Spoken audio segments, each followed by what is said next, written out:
Hello, friends. Jack here. Jump tomorrow, Substack Monday. Yeah, so yesterday, Barbara and I were with a group that were helping people who are cold and hungry, and we showed up to support the people who were distributing food and clothing.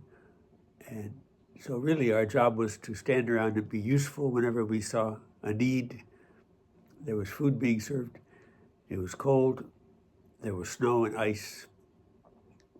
Good food, good people, lots of people. And at one point, we saw food dropped and two men fighting. And most of us looked. And it flashed through my mind that I had been talking about bullying and stepping in. And so naturally, I went toward the fighting. So that was the first thing I wanted to try to look at. I went toward it rather than just watch it. And at every point in this story, there was a choice. And it's so fine a line when you're on one side or the other of a choice. You don't really know how it happens that you choose to go forward or not. But I went forward. Maybe out of the 20 or 30 people witnessing, there were only maybe 4 or 5 of us who went forward. And so as I'm going forward toward the fighting, things are changing in front of me, and I can kind of see one person fighting is more at fault than the other.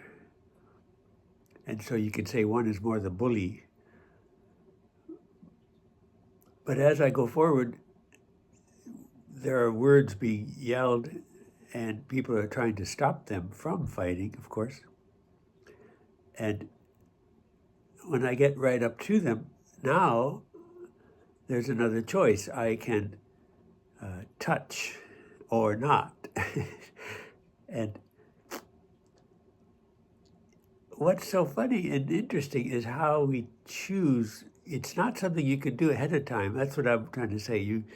You're in the flow, and I'm right next to the two, and they're not rolling, they're kind of holding and trying to stop the other from getting loose, either to avoid being hit or to make them suffer somehow.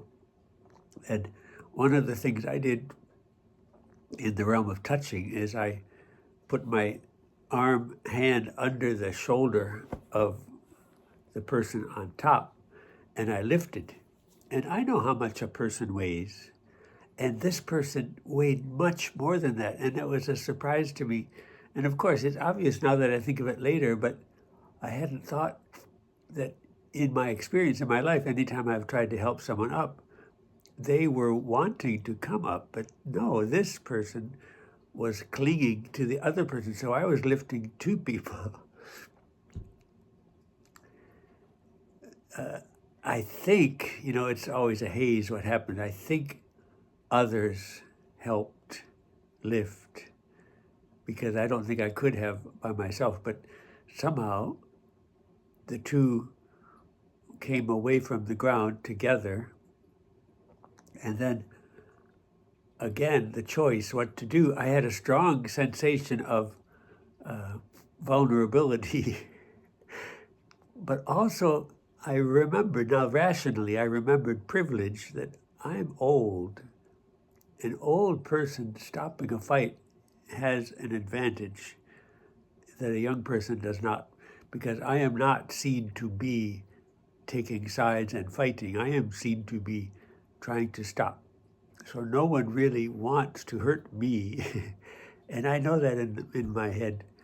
And but I did have a strong sense of vulnerability, of not having an athletic cup, for example. My sensitive areas were right there, down there with the arms of the combatants. But still, that's just, you have to take a risk. And somehow my body got between their two bodies and someone else's body got between their two bodies, and we separated them. And then, of course, the problem was to make them stay separated and also to stop yelling and talking at each other, make them separate. And other people took that. I was not part of that part of the breaking up, because words were needed. And I'm not someone, I mean, even though I talk to you every day, I do not talk in public very often. Not at all a preacher. But the reason I mention it to you is just the complexities of the moment and the decisions that are so briefly made, the little decisions to go forward, and then you're in something, you've wrapped yourself in something. But it would have also been a decision to not go in, and I would have been in something then too. I would have been in the group that didn't do anything. And I think you can add to your rationality the idea that you will feel better if you simply move forward rather than witness, because I feel better.